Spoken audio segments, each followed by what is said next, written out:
How can we differentiate between the path shown by God and the path shown by people? We can identify the following signs to distinguish between the two. God's path is based on revelation, reason, and wisdom, while people's path is often based on personal opinions, desires, and biases. God's path is constant and unchanging, while people's path is often changing and contradictory. God's path leads to inner peace, guidance, and closeness to Him, while people's path leads to confusion, misguidance, and distance from Him. God's path is guided by the Qur'an and the teachings of the prophets, while people's path is often guided by cultural, social, or personal principles.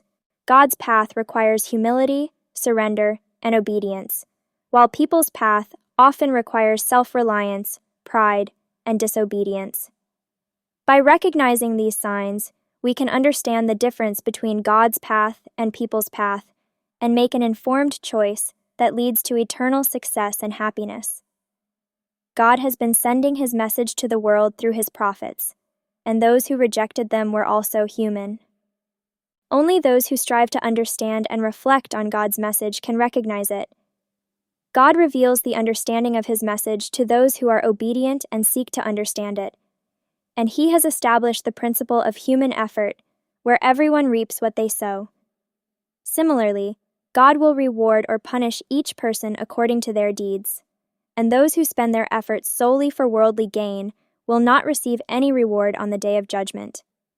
God will reward each person according to their deeds, and this life is the harvest of our actions, which will guide us towards a life of virtue and righteousness.